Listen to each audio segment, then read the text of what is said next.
അഊദുബില്ലാഹി സമീഉൽ അലീം മിനശ്ശൈത്വാനിർ റജീം. ബിസ്മില്ലാഹിർ റഹ്മാനിർ റഹീം.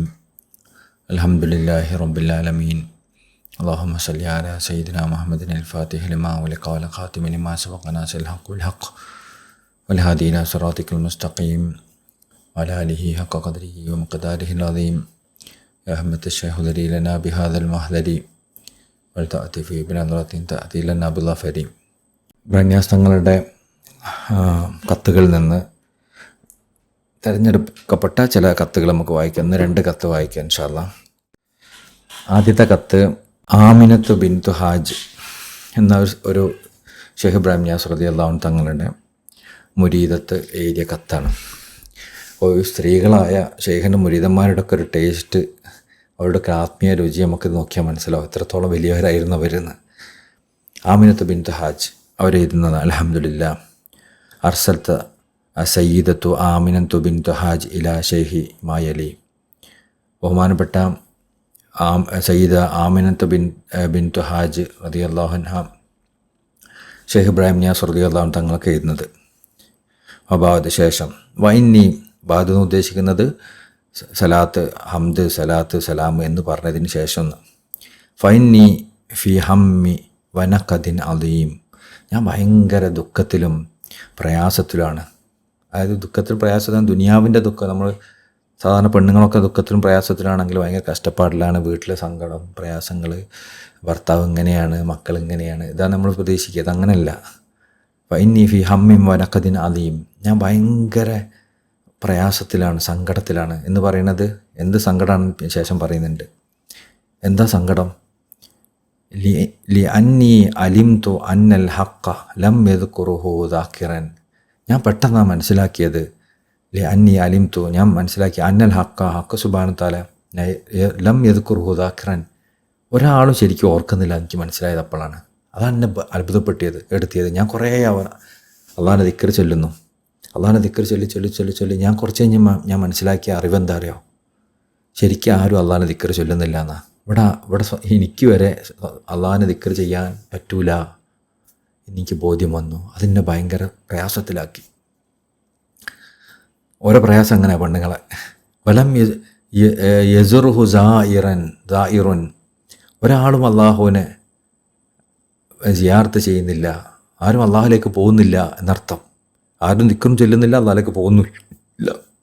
വത്തലഅതു അലൈഹി വലം ആരിഫുഹു, അങ്ങനെ ഞാൻ അവനെ മനസ്സിലാക്കി. വലം ആരിഫു, പക്ഷെ ഞാൻ അവനൊന്നും മനസ്സിലാക്കിയിട്ടില്ല. വഹുവ ഹദ്റത്തു ദാത്തിൽ ഹൽഖിയ്യത്തി മിൻ ഹൈസു ഹിയ, ഞാൻ എന്താണ് മനസ്സിലാക്കിയത് അതാണ് ആ മനസ്സിലാക്കിയതിനെ പറ്റിയാണ് പറയണത്. വഹുവ ഹദ്റത്തു ദാത്തിൽ ഹൽഖിയ്യത്തി, സൃഷ്ടിയുടെ സത്തയാവുന്ന ഒരവസ്ഥനെയാണ് മനസ്സിലാക്കിയത്. അതായത് സൃഷ്ടിയുടെ സത്ത എന്ന് പറഞ്ഞാൽ എന്താ? ശരിക്കും ആരിഫീങ്ങളായ ആളുകൾക്ക് ഈ കാര്യം പറഞ്ഞാൽ മനസ്സിലാവും. സൃഷ്ടിയുടെ സത്തയായ ഒരു കാര്യത്തെയാണ് മനസ്സിലാക്കിയത്. അപ്പോൾ സൃഷ്ടിയുടെ സത്തയായ ഒരു കാര്യത്തെ മനസ്സിലാക്കുമ്പോൾ ആ സത്തയല്ലാതെ വേറെ ആരും ഇബാദത്ത് ചെയ്യുന്നില്ല എന്ന് മനസ്സിലാവും. ആ സത്തയല്ലാതെ, ആ സത്തക്കല്ലാതെ അള്ളാഹിലേക്ക് വേറെ ആർക്കും പോകാൻ പറ്റില്ല എന്ന് മനസ്സിലാവും. അപ്പോൾ ഞാനിങ്ങനെ ആത്മീയമായി സഞ്ചരിച്ച് ഒരു പ്രത്യേക അവസ്ഥയിലെത്തി. ഞാൻ വിചാരിച്ച ആദ്യം എനിക്ക് അള്ളാഹിനെ അറിയാൻ പറ്റും, ഞാൻ അള്ളാഹിലേക്ക് യാത്ര ചെയ്യാൻ പറ്റും എന്നൊക്കെ വിചാരിച്ച് പോയി അത് അള്ളാഹിലൂടെയൊക്കെ യാത്ര ചെയ്ത് അങ്ങേയറ്റത്തൊരു അവസ്ഥ എത്തിയപ്പോൾ എനിക്ക് മനസ്സിലായി, ഒരു പ്രത്യേക അവസ്ഥ എത്തിയല്ലോ. ഇവിടെ എനിക്ക് മനസ്സിലാവുന്നത് എന്താ? ഞാനൊന്നും ഇതൊന്നും ചെയ്യുന്നില്ല. ഇവിടെ വേറെ ആരോമാണ് ഇതൊക്കെ ചെയ്യുന്നത്. എന്നിലൂടെ വരെ ചെയ്യുന്നത് വേറെ ആരോമാണ്. സൃഷ്ടിയുടെ മൊത്തം ആ ഒരു നേരത്തെ പറഞ്ഞ ഇറായിലാറാഴ്ച പറഞ്ഞില്ല, ഒരു കോഴിമുട്ട പോലെ സൃഷ്ടിയുടെ ഒരു പ്രത്യേക സത്ത ഉണ്ട് സൃഷ്ടിക്ക്. ആ സത്ത മാത്രമാണ് എല്ലാം ചെയ്യുന്നത്, വേറെ ആരും ഒന്നും ചെയ്യുന്നില്ല എന്നപ്പോൾ എനിക്ക് മനസ്സിലായി. അപ്പോൾ ഹതഫ്തനി അമ്മാ കുന്തു അദൂറു ഫീ, അപ്പോൾ ഞാൻ ഇതുവരെ കറങ്ങിക്കൊണ്ടിരുന്ന കാര്യം മുഴുവൻ നിന്ന് പോയി. ഞാൻ വിചാരിച്ച എനിക്കൊക്കെ അള്ളാഹിൽ യാത്ര ചെയ്യാൻ പറ്റും, അള്ളാഹിനെ അറിയാൻ പറ്റും, അനുഭവിക്കാൻ പറ്റും, എനിക്കെന്തൊക്കെയോ അള്ളാഹുവിലൂടെ കിട്ടാൻ സാധിക്കും, ഞാൻ അള്ളാഹുവിൽ ആത്മീയമായി ഉയർന്ന് വേറെയൊക്കെയോ എത്തും എന്നൊക്കെ വിചാരിച്ചായിരുന്നു ഞാൻ നടന്നിരുന്നത്. ഹതഫ്തനി അമ്മാ കുന്തു അദൂറു ഫീ, എൻ്റെ അടുത്തുള്ളതൊക്കെ എന്നിൽ നിന്ന് നഷ്ടപ്പെട്ടു പോയി. ഞാൻ ആകെ പെട്ടുപോയി. റബ്ബേ, എന്താ എൻ്റെ അവസ്ഥ? അതായത് എൻ്റെ അടുത്ത് നിന്നൊക്കെ ഉള്ളതൊക്കെ നഷ്ടപ്പെട്ടു. ഞാൻ ഇതുവരെ വിചാരിച്ച കാര്യങ്ങളൊന്നുമല്ല ഇപ്പോൾ ഞാൻ അറിയുന്നത്, വേറെ എന്തോ ആണ്. വലമ്മ അരിഫഹ, എനിക്കൊന്നും നിന്നെ അറിയാൻ പറ്റൂല, എനിക്ക് അറിയാൻ പറ്റൂല എന്നുള്ളൊരവസ്ഥ എത്തിപ്പോയി. സിർതു ലാ യുറാ മാ അന ഫീഹി മിനൽ അലം, ഞാൻ ഞാൻ ആയിത്തീർന്നു, ലാ യുറാ മാ അന ഫീഹി മിനൽ അലം. എൻ്റെ വേദനയ്ക്ക് ഒരു അതിരുകളില്ലാത്ത, എനിക്ക് തന്നെ അറിയാൻ പറ്റാത്ത വേദനയിലായി ഞാൻ മാറി. ഒരു ഭയങ്കര പരിഭ്രാന്തിയുള്ള അവസ്ഥയിലായി നിൽക്കുകയാണ് ഷെയ്ഖെ ഞാൻ. എന്താ എനിക്ക് മനസ്സിലാവണില്ല. അങ്ങനെ ഉണ്ടല്ലോ ഒരു മുരീദത്ത് ഷെയ്ഖിന് എഴുതുന്ന കത്താണ്. നമ്മളൊക്കെ മുരീദത്തന്മാരെ എന്താണ് ഷെയ്ഖിന് എഴുതുന്ന കത്ത് നമ്മൾ നോക്കിയാൽ മതി. ഇങ്ങനെയൊക്കെയാണ് ശരിക്കും ഇബ്രാഹിം നിയാസ് മുരീദത്തിൻ്റെ കത്താണിത്. നമ്മളൊക്കെ മുരീദത്തന്മാർ എങ്ങനെയാണ് ഷെയ്ഖിന് കത്ത് എഴുതൽ നോക്കുക? ഇങ്ങനെയാണോ നമ്മൾ കത്ത് വരൽ? അതായത് എൻ്റെ അവസ്ഥ, ഞാൻ ഇങ്ങനെ ആത്മീയമായി ഉയർന്ന് എനിക്കിപ്പോൾ മനസ്സിലാവണത് എനിക്കൊന്നും ചെയ്യാനില്ല, ഇവിടെ വേറെ ആരോ ആണ് ഇതൊക്കെ ചെയ്യുന്നത്, എനിക്കൊന്നും അറിയാൻ പറ്റൂല. ഇപ്പം ഞാനിപ്പോൾ അറിയാൻ പറ്റുമെന്ന് വിചാരിച്ച് പോയി, എനിക്ക് അറിയാൻ പറ്റൂല എന്ന് മനസ്സിലാവുകയാണ്. എനിക്കെന്താ മനസ്സിലാവണില്ല ഷെയ്ഖെ എന്ന് പറയാണ്. അക്രം ബി മഹദൂമിൻ യരിക്കുലി ഹാദിമിൻ, എത്ര ബഹുമതിയുള്ളവനാണ് ഒരു യജമാനൻ. യരിക്കുലി ഹാദിമിൻ, ആ യജമാനൻ ഹാദിമിനോട്, അവൻ്റെ അടിമനോട് മൃദുലത കാണിക്കുന്നവനാണ്. അതുകൊണ്ട് ഉദ്ദേശിക്കുന്നത് നിങ്ങൾ എന്നോടൊന്ന് എന്തെങ്കിലും ദയ കാണിച്ചു എന്നെ എങ്ങനെയെങ്കിലും ഇതിൽ നിന്നൊക്കെ രക്ഷപ്പെട്ടി. വായനീ മക്കാം. എന്നിട്ട് മഹദി ഒരു കവിത ഇതാണ്. അപ്പോൾ മഹദീൻ്റെ ഒരു അറിവൊക്കെ എത്ര ആയിരിക്കും? വായനീ മക്കാമി മൻ അലാഹു തകറുമൻ വാഖരിമി ബഹദൂമിൻ യരിക്കൂലി ഹാദിമി. വായനീ മക്കാമി, ഞാനിപ്പോൾ ഉള്ളതൊരു മക്കാമിലാണ്. മൻ അലാഹു തകറുമൻ, ആ മക്കാമിൻ്റെ വലുപ്പം എനിക്ക് നൽകപ്പെട്ടത് അവൻ്റെ ഔദാര്യം കൊണ്ടാണ്. അതുകൊണ്ട് വക്രീം ബി മഹദൂമിൻ, എത്ര മഹത്വമുള്ളവനാണ്. യരിക്കുലി ഹാദിമീൻ, എത്ര മഹത്വമുള്ള യജമാനനാണ് അവൻ. ആ യജമാനൻ്റെ പ്രത്യേകത അവൻ്റെ ഹാദിമിനോട്, സേവകനോട് മൃദുലത കാണിക്കുന്നവനാണ്. അപ്പോൾ എന്നോട് എന്തെങ്കിലുമൊക്കെ കനിവ് കാണിച്ചാൽ എന്നെ ഇവിടുന്ന് എങ്ങനെയെങ്കിലും രക്ഷപ്പെടുത്തി എന്നൊക്കെയാണ് സൂചനയിലൂടെ പറയുന്നത്. അസ്സലാം. അപ്പോൾ കതബ ഷെയ്ഖ് റളിയല്ലാഹു അൻഹു. അപ്പോൾ ഷെയ്ഖ് റളിയല്ലാഹു അൻഹു തങ്ങൾ മഹദിക്ക് റിപ്ലൈ കൊടുക്കുകയാണ്. കുല്ലഹ, അവിടുന്ന് പറഞ്ഞു, തല്ലാഹി ഇന്നക ലഫീ ദലാലിക്കൽ ഖദീം. ഇത് ബഹുമാനപ്പെട്ട യാക്കൂബ് നബി അലൈഹി ഇസ്ലാം പറഞ്ഞതാണ്. തല്ലാഹി പറഞ്ഞപ്പോൾ, അതായത് ഇനി അജിദ് ലിഹു യൂസുഫ് എന്ന് പറഞ്ഞാൽ, അതായത് യൂസുഫ് നബി അലൈഹി ഇസ്ലാമിൻ്റെ സുഗന്ധം എനിക്ക് ആസ്വദിക്കാൻ പറ്റുന്നുണ്ട്, അള്ളാഹിൻ്റെ ഖലീഫൻ്റെ സുഗന്ധം ആസ്വദിക്കാൻ പറ്റുന്നുണ്ടെന്നാണ് പറഞ്ഞതിൻ്റെ സാരം. എനിക്ക് അള്ളാഹിൻ്റെ ഖലീഫൻ്റെ സുഗന്ധം ആസ്വദിക്കാൻ പറ്റുമെന്ന് പറഞ്ഞപ്പോൾ മറ്റുള്ളവർ പറഞ്ഞു കൊടുത്തു. മറ്റുള്ളവർ കൂടെയുള്ളവർ പറഞ്ഞ്, തല്ലാഹി ഇന്നക ലഫീ ദലാലിക്കൽ ഖദീം, നിങ്ങൾ തീർച്ചയായും നിങ്ങൾ പഴയ ദലാലത്തിന് തന്നെയാണ് ഉള്ളത്, നിങ്ങൾ വെറുതെ തോന്നുകയാണ് അതൊക്കെയാണ്. അപ്പോൾ ഈ ആയത്ത് കൊണ്ട് ഇബ്രാഹിം നിയാസ് മറുപടി നൽകി. അതിൽ മനസ്സിലാക്കുക, അള്ളാഹിൻ്റെ ഖലീഫൻ്റെ സുഗന്ധമാണ് കേട്ടോ, അത് നിങ്ങൾ മോശപ്പെട്ട അവസ്ഥയിലൊന്നല്ല, അത് നല്ല അവസ്ഥയാണ്, അള്ളാഹിൻ്റെ ഖലീഫൻ്റെ സുഗന്ധമാണ് എന്ന് പറഞ്ഞു കൊടുത്തു. അത് നിങ്ങൾ ഉന്നതമായ അവസ്ഥയിലാണ്, നിങ്ങൾ പേടിക്കേണ്ടതെന്നാണ് പറഞ്ഞതിൻ്റെ സാരം. ഇനി ഇബ്രാഹിം ബിൻ ഇബ്രാഹിം എന്ന് പറഞ്ഞ ഷെയ്ഖിൻ്റെ ഒരു മുരീദിന് ഷെയ്ഖ് അയച്ച കത്താണത്. അൽഹംദുലില്ലാഹി വഹ്ദഹു വസ്സലാമാനി അലാ മൻ ലാ നബിയ്യ ബഅദഹു മിൻ മദീനത്തി ഖൗലഹ്. റജബ് 12 ആം 1360 ഇലാ ദക്കാർ. ദക്കാറിലുള്ള മുരീദിന് അയച്ച കത്താണ്. റജബ് 12 ഹിജറ 1360. അലൈക്കും സലാം അഹ്സാലിഹി വ ഇബ്നു സാലിഹ്. എൻ്റെ സഹോദരനും എൻ്റെ മകനും സാലിഹായ മകനുമായ സയ്യിദ് ഇബ്രാഹിം ബിൻ ഇബ്രാഹിമിന് സലാം പറയാം. അസ്സലാമു അലൈക്കും വറഹ്മത്തുള്ളാഹി തആല വബറകാതുഹു. ലഖദ് വസലനി ജവാബുക്കും. അപ്പോൾ ഷെയ്ഖ് അവർകളും ചിലപ്പോൾ അവർക്ക് കത്ത് എഴുതിയിട്ടുണ്ടാവും. അപ്പോൾ ലഖദ് വസലനി ജവാബുക്കും, നിങ്ങളെ കത്ത് എനിക്ക് കിട്ടി, നിങ്ങളുടെ മറുപടി എനിക്ക് കിട്ടി. വഖദ് സിർതു അലാ ബാലിൻ മിമ്മാ ദക്കർതുലി, നിങ്ങൾ പറഞ്ഞ കാര്യത്തെക്കുറിച്ച് ഞാൻ ശ്രദ്ധിക്കുന്നുണ്ട്. അത് അതിലെന്തോ ഒരു സാഹചര്യം പറഞ്ഞിട്ടുണ്ടാവും, ചിലപ്പോൾ എന്തോ ഒരു കംപ്ലയിൻ്റ് ആയിരിക്കും പറഞ്ഞിട്ടുണ്ടാവും, ഇന്ന ആൾ പ്രശ്നം ഉണ്ടാക്കുന്നു, ചിലപ്പോൾ അവിടെ അങ്ങനെ ഉണ്ട്, ഇങ്ങനെ എന്തെങ്കിലുമൊക്കെ ആയിരിക്കും, അള്ളാഹു ആലം, നമുക്കറിയില്ല. അപ്പോൾ ആ വിഷയത്തെക്കുറിച്ച് എനിക്കറിയാം, ഞാനതിലേക്ക് ശ്രദ്ധിച്ചിട്ടുണ്ട്. പക്ഷേ അതിന് മറുപടി കൊടുക്കുന്നത് എന്താ അറിയോ? ഷെയ്ഖുകൾ മറുപടി കൊടുക്കുന്നത് വലാ തസ്ഹബു മൻ ലാ യുൻഹിദുക ഹാലുഹു. നിങ്ങൾ അയാൾ ഇങ്ങനെ ആക്കുന്നു, ഇയാൾ ഇങ്ങനെ ആക്കുന്നു ഒക്കെ ചിലപ്പോൾ പറഞ്ഞിട്ടുണ്ടാവും, അള്ളാഹു ആലം. അതിന് ചേർത്ത് പറയാൻ പറ്റുന്ന ഒരു സാധനം അതാണല്ലോ. വലാ തസ്ഹബു മൻ ലാ യുൻഹിദുക ഹാലുഹു. നിങ്ങളെല്ലാ മുരീദന്മാരെയും പിടിച്ച് സുഹൃത്തുക്കളാക്കരുത്. വലാ തസ്ഹബ്, നിങ്ങളൊരാൾ സഹവസിക്കരുത്. മൻ ലാ യുൻഹിദുക ഹാലുഹു, നിങ്ങളുടെ ആത്മീയമായ അവസ്ഥ ഉയർത്താത്ത ഒരാളെക്കുറിച്ച് സഹവസിക്കരുത്. അപ്പോൾ നമ്മൾ സഹവസിക്കാനായി, കൂട്ടുകൂടാനായി ആരെങ്കിലും ഒരാളെ തിരഞ്ഞെടുക്കുന്നുണ്ടെങ്കിൽ നിങ്ങൾ ആത്മീയമായ അവസ്ഥ എപ്പോഴും ഉയർത്തുന്ന ഒരാളെ തിരഞ്ഞെടുക്കുക. നിങ്ങൾ ഉഷാറാണ്, ടോപ്പാണ്, നിങ്ങളെക്കാളും ഉഷാറായി വേറെ ആരുമില്ല എന്ന് പറയുകയും നമുക്കിതൊന്നും വേണം, നമുക്ക് കുറേ അങ്ങനെ ആക്കാന്നൊക്കെ പറഞ്ഞ് നമ്മളിങ്ങനെ താത്തുകയും ചെയ്യുന്ന ഒരാളുണ്ടല്ലോ, അവരെ കൂടെ നിങ്ങൾ നടക്കരുത്. നിങ്ങളെപ്പോഴും ഉയർത്തുന്ന ഒരാളായി നിങ്ങളെ കൂടെ ഉണ്ടാവേണ്ടത്. നമ്മളെ നഫ്സിനെപ്പോഴും ഇഷ്ടം ഉണ്ടാവും ആരായിരിക്കും? നമ്മളിങ്ങനെ പുകയത്തുന്ന ഒരാളെ, അവരൊക്കെ നമുക്ക് എപ്പോഴും ഇഷ്ടം. അങ്ങനെയല്ല. അപ്പോൾ നമ്മൾ ആത്മീയമായി ഉയർത്തുന്ന ഒരാളെ, നമ്മൾ ഗൈഡ് ചെയ്യുന്ന, നമുക്ക് തെറ്റുകൾ തിരുത്തി തരുന്ന, നമ്മൾ മുന്നോട്ട് നയിക്കുന്ന, നമ്മളെ ത്വരീഖത്തിലും ശരീഅത്തിലും മാരിഫത്തിലൊക്കെ നമുക്ക് വേണ്ട നിർദ്ദേശങ്ങൾ തരുന്ന, നമ്മൾ മുന്നോട്ട് നയിക്കുന്ന ഒരാളെ കൂടെ നമ്മൾ നടക്കാവൂ. വലാ തസ്ഹബു മൻലായ യുൻഹിദുക ഹാലുഹു. നിങ്ങൾ ആത്മീയമായ അവസ്ഥ ഉയർത്തുന്ന ആളെ കൂടെ അല്ലാതെ നിങ്ങൾ നടക്കരുത്. വലാ യദുല്ലുക അലല്ലാഹി മഖാലുഹു. അദ്ദേഹത്തിൻ്റെ സംസാരങ്ങൾ കൊണ്ട് അദ്ദേഹം നിങ്ങൾ അള്ളാഹുലേക്ക് നയിക്കുന്നില്ലെങ്കിൽ അങ്ങനത്തെ ഒരാളെ കൂടെ നിങ്ങൾ നടക്കരുത്. അദ്ദേഹം സംസാരിച്ചാൽ അത് അള്ളാഹിനെക്കുറിച്ച് നിങ്ങളെ ഓർമ്മപ്പെടുത്തുന്നതായിരിക്കണം. അങ്ങനത്തെ ആളെ കൂടെ നടക്കാവൂ, എല്ലാത്തവരുടെ കൂടെ നടക്കരുത്. പിന്നെ പറയാണ്, വഖദ് അദിൻ തലക്ക ഫീ.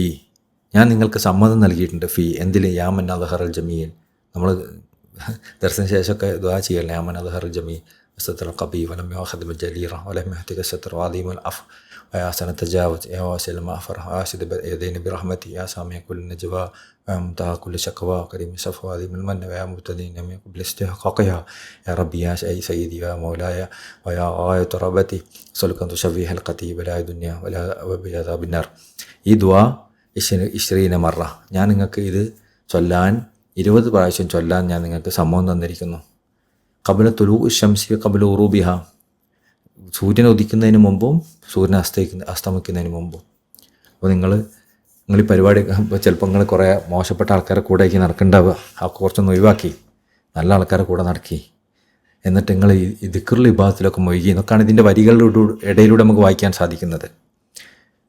അപ്പോൾ നിങ്ങൾ യാമൻ അദ്ഹറൽ ജമീൽ ദുആ ചെയ്തോളി, രാവിലെയും വൈകുന്നേരം 20 പ്രാവശ്യം.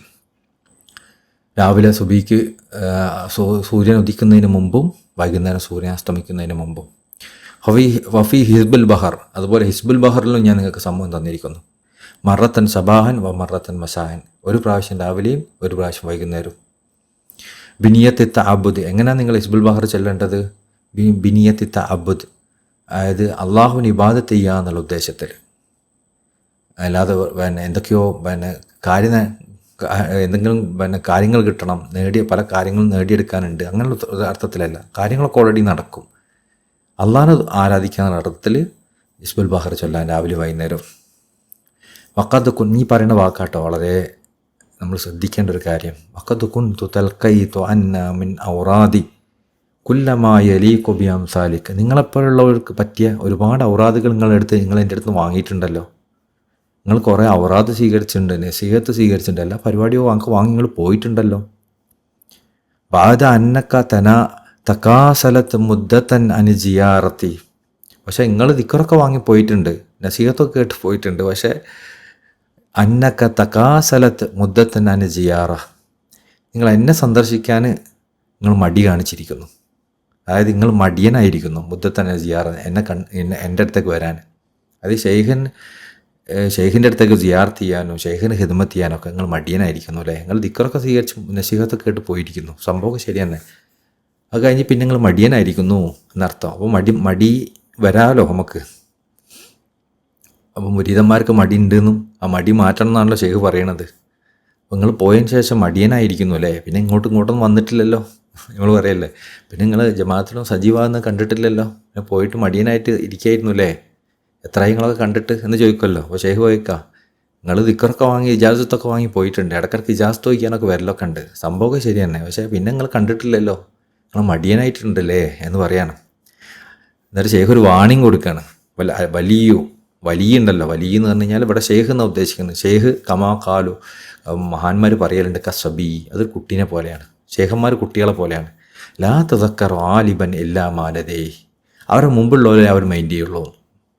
അപ്പം നമ്മൾ ഷെയ്ഖിനൊക്കെ എപ്പോഴും ഹിദ്മത്ത് ചെയ്യുന്നതും ഷെയ്ഖിൻ്റെ ജമാഅത്തിൽ ആക്റ്റീവ് ആവുന്നതും ഷെയ്ഖിനെപ്പോഴും നമ്മൾ ഹദിയ കൊടുക്കുന്നതും ഷെയ്ഖിനെ കാണാൻ പോകുന്നതും ഇതൊക്കെ എന്തിനാ? നമ്മളെപ്പോഴും ഷെയ്ഖിൻ്റെ അറ്റൻഷൻ പിടിച്ച് പറ്റാൻ വേണ്ടിയിട്ടാണ്. ഇങ്ങോട്ട് നോക്കി എന്ന് പറയുകയാണ് നമ്മൾ ഷെയ്ഖിനോട്. എന്നെ കൈവിടല്ലിട്ടാ, എന്നെ നോക്കാതിരിക്കല്ലേ, ഞാൻ അവിടെ കണ്ടിട്ടോ, എന്നെ ശ്രദ്ധിക്കും എന്നിങ്ങനെ പറയുകയാണ് നമ്മൾ ഷെയ്ഖിനോട്. നമ്മൾ ദിക്റും വാങ്ങി അങ്ങനെ പോയി കഴിഞ്ഞാൽ നമ്മൾ ഷെയ്ഖിൻ്റെ സാന്നിധ്യത്തിലല്ല. നമ്മൾ ദിക്റ് ചെല്ലൽ മാത്രമല്ല, നമ്മൾ ഷെയ്ഖിൻ്റെ ഖിദ്മത്തിലായി, ഷെയ്ഖിനെ സിയാറത്ത് ചെയ്യുന്നതായി, ഷെയ്ഖിനെ ഹദിയ കൊടുക്കുന്നതായിട്ട്, ഷെയ്ഖിൻ്റെ ശ്രദ്ധ എപ്പോഴും പിടിച്ചു പറ്റണം. ഒരു കുട്ടീനെ പോലെയാണെന്ന് പറഞ്ഞ എത്ര ഉദാഹരണം ശരിയാ നല്ലത്. നമ്മൾ കുട്ടീൻ്റെ ശ്രദ്ധ എങ്ങനെ പിടിച്ചു പറ്റാം? കുട്ടിക്ക് ചിലപ്പോൾ എന്തെങ്കിലും ഹദിയ നമ്മൾ കൊടുക്കും, ചിലപ്പോൾ കുട്ടീനെ നമ്മൾ കൂടെ നടക്കും, കുട്ടീനെ നമ്മൾ നോക്കും, ചിരിപ്പിക്കും, കളിപ്പിക്കും, ഇതൊക്കെ ചെയ്യുമ്പോഴാണ് കുട്ടീൻ്റെ ശ്രദ്ധ കിട്ടുക അല്ലേ. എന്നാൽ ഷെയ്ഖന്മാർ അതുപോലെയാണെന്ന്. അപ്പോൾ നിങ്ങൾ അവരെ ശ്രദ്ധ പിടിച്ചു പറ്റിയാൽ ആ ശ്രദ്ധ പിടിച്ചു പറ്റുന്നവരിലേക്ക് അവർ നോക്കുള്ളൂ എന്ന്, വേറെ ആരിലേക്ക് നോക്കൂലെന്ന്. ലാ തദക്റാലിബൻ ഇല്ലാമാലതേ, അവർ ശ്രദ്ധ പിടിച്ചു പറ്റുന്നവർ മാത്രമേ അവർ നോക്കുള്ളൂ കേട്ടോ. അപ്പോൾ ഷെയ്ഖിനെ നിങ്ങൾ ദിക്റൊക്കെ വാങ്ങി പോയിട്ടേ, നസീഹത്തൊക്കെ കേട്ട് പോയിട്ടേ, ഔറാദൊക്കെ വാങ്ങി പോയിട്ടേ, പിന്നെ ഈ വൈക്ക് വന്നിട്ടില്ലല്ലോ, നിങ്ങൾ മൊത്തം മടിയനായില്ലേ? ഷെയ്ഖ് ചോദിക്കുക, മടിയനായില്ലേ? എന്നാൽ നിങ്ങൾ മനസ്സിലായിക്കോളി, ഷെയ്ഖ് കുട്ടികളെ പോലെ ആട്ടോ. ഷെയ്ഖിൻ്റെ കൂടെ ഇങ്ങനെയുള്ള ആൾക്കാരെ ഷെയ്ഖ് നോക്കുള്ളൂ. ദൂരമുള്ളവർ ഷെയ്ഖ് മൈൻഡ് ചെയ്യാൻ ഉണ്ടാവില്ല. ഷെയ്ഖിൻ്റെ മദത് കിട്ടിയില്ല എന്ന് പിന്നെ പറഞ്ഞിട്ട് കാര്യം ഉണ്ടാവില്ല. മദത് നഷ്ടപ്പെടും. ഇങ്ങനെ നമ്മളാ അറ്റൻഷനിലല്ല നിൽക്കുന്നത്. ഷെയ്ഖിൻ്റെ മദത് നഷ്ടപ്പെട്ടാൽ എന്താ സംഭവിക്കുക? ഷെയ്ഖിൻ്റെ മദതാണ് നമ്മളെ ത്വരീഖത്തിൽ ഒരുമിച്ച് കൂട്ടുന്നത്. ഷെയ്ഖിൻ്റെ മദതാണ് നമ്മളെ ത്വരീഖത്തിൽ ഉറപ്പിച്ച് നിർത്തുന്നത്. ഷെയ്ഖിൻ്റെ മദതാണ് നമ്മളെ പിന്നെ ഈ ദീനിൽ ഉറപ്പിച്ച് നിർത്തുന്നത്. ഷെയ്ഖിൻ്റെ മദതാണ് അള്ളാഹിനെക്കുറിച്ചും വിശ്വാസങ്ങളെക്കുറിച്ചുമുള്ള മോശം ചിന്തകളിൽ നിന്ന് നമ്മളെ രക്ഷപ്പെടുത്തുന്നത്. ഒക്കെ ഷെയ്ഖിൻ്റെ മദതാണ്. ദുനിയാവിൻ്റെ ഹൈറുകളൊക്കെ നമ്മളിലേക്ക് വരുന്നത് ഷെയ്ഖിൻ്റെ മദത് കൊണ്ടാണ്. ദുനിയാവിൻ്റെ ഷറുകളൊക്കെ നമ്മൾ അകന്നു പോകുന്നത് ഷെയ്ഖിൻ്റെ മദത് കൊണ്ടാണ്. നമ്മൾ ഷെയ്ഖിൻ്റെ അറ്റൻഷൻ പിടിച്ച് പറ്റിയില്ല എന്താ സംഭവിക്കുക? ഷെയ്ഖിൻ്റെ മദതും എല്ലാം മുറിഞ്ഞു പോകും. അതിൻ്റെ കനം കുറഞ്ഞു വരും. അപ്പോൾ നമ്മളിലേക്ക് മോശം കാര്യങ്ങളൊക്കെ വർദ്ധിപ്പിച്ച് വരും. നല്ല കാര്യങ്ങളൊന്നും വരാതിരിക്കും, നല്ല സാഹചര്യങ്ങൾ ഇല്ലാതിരിക്കും, മോശം സാഹചര്യങ്ങളൊക്കെ വർദ്ധിക്കും. അപ്പോൾ നമുക്ക് ഔറാദ് കൊണ്ടെടുക്കാൻ തന്നെ പ്രയാസവും. ഔറാദ് നമ്മൾ കൊണ്ടെടുക്കില്ല, കാരണം നമ്മൾ ജമാഅത്തിൽ സജീവല്ല, നമ്മൾ ഷെയ്ഖിനോട് ഒട്ടി നിൽക്കുന്ന അവസ്ഥയിലല്ല. നമുക്ക് ഔറാദ് കൊണ്ടെടുക്കാൻ പ്രയാസവും, നമ്മൾ നിസ്കരിക്കാൻ പ്രയാസവും, നമ്മളെല്ലാം പ്രയാസവും. ലാസ്റ്റ് ഔറാദും ത്വരീഖത്തും ദീനും ഒക്കെ ഒഴിവാക്കുന്ന അവസ്ഥയിലേക്ക് നമ്മൾ നിലംപതിക്കും. അള്ളാഹു കാക്കട്ടെ. ആണ് ലായത് ഖുർആലിബൻ ഇല്ലാ മലതേ. ഷെയ്ഖിൻ്റെ ചുറ്റുപറ്റുന്ന ആളുകളെ ഷെയ്ഖ് ശ്രദ്ധിക്കുള്ളൂ കേട്ടോ എന്നും പറയാണ്. ഷെയ്ഖ് വാണി കൊടുക്കാണ്. അപ്പോൾ ഷമീർ അൻസാഖ് ജിദ്. അതുകൊണ്ടേ നമ്മളൊരു കാര്യം ചെയ്തോളിയും, പിന്നെ ഡ്രസ്സൊക്കെ അങ്ങ് തരിച്ച് വെച്ച് നന്നായിട്ട് പരിശ്രമിക്കാൻ ശ്രമിച്ചോളൂ. ജിദ് എന്ന് പറഞ്ഞാൽ കഠിന ശ്രമത്തിന് ശ്രമിച്ചോളി. വെറുതെ മടിയനായി നടക്കണ്ടാന്ന്. മടിയനാവുന്ന പരിപാടി ഒഴിവാക്കിയിട്ട് കഠിനാധ്വാനം ചെയ്തോളി. അലം, നിങ്ങൾ അറിയണം, അന്നൽ ഇൽമ, ഈ അറിവുണ്ടല്ലോ, ലാ യുനാനബിൽ ഹുവൈന, മടിയന്മാരിലേക്ക് എത്തൂലാന്ന്. നമ്മൾ മടിയനായിട്ട് ഇങ്ങനെ ഇരുന്നിട്ട് ഞാനിങ്ങനെ അള്ളാഹിനെ ആസ്വദിക്കുകയാണ് ഇങ്ങനെ മടിയായിട്ട്. നമ്മളിപ്പോൾ എന്താ ഇബാദത്ത് ചെയ്യാത്ത? മടിയാണ്. പക്ഷേ നമ്മൾ പറയുക ഞാൻ എല്ലാത്തിലും അള്ളാഹിനെ കാണുന്ന അവസ്ഥയിലാണെന്ന് പറയും. മടിയേറ്റ ഇബാദത്ത് ചെയ്യാത്ത, ഹിദ്മത്ത് ചെയ്യാത്ത എന്താ മടിയേറ്റാണ്. പക്ഷെ എന്നിട്ട് പറയുക എനിക്ക് ഹിദ്മത്തൊന്നും ആവശ്യമില്ല, ഞാൻ എല്ലാത്തിനും അള്ളാഹിനെ കാണുക എന്നൊക്കെ പറഞ്ഞ് നടക്കും. കുറച്ച് കഴിഞ്ഞാൽ എന്താ സംഭവിക്കുക? അള്ളാഹിനെ കാണലും ഉണ്ടാവില്ല, ഒന്നും ഉണ്ടാവില്ല. ലാസ്റ്റ് നമ്മളൊന്നുമില്ലാത്ത ഒരു സാധാരണ ഒരു മനുഷ്യനെങ്ങനെയാണോ, അള്ളാഹിനെ മറന്ന മനുഷ്യനെങ്ങനെയാണോ അതുപോലെ ആയിത്തീരും ചിലപ്പോൾ. അതുകൊണ്ട് മടി ഒഴിവാക്കിക്കോ, നന്നായിട്ട് കഠിനാധ്വാനം ചെയ്തോ. കാരണം ഇൽമ് മടിയന്മാരിലേക്ക് പോകില്ല. കഠിനാധ്വാനം ചെയ്യുന്നവർക്കൊക്കെ ഇൽമ് പോവുള്ളൂ, അത് ഏത് തലത്തിലുള്ള ഇൽമാണെങ്കിലും.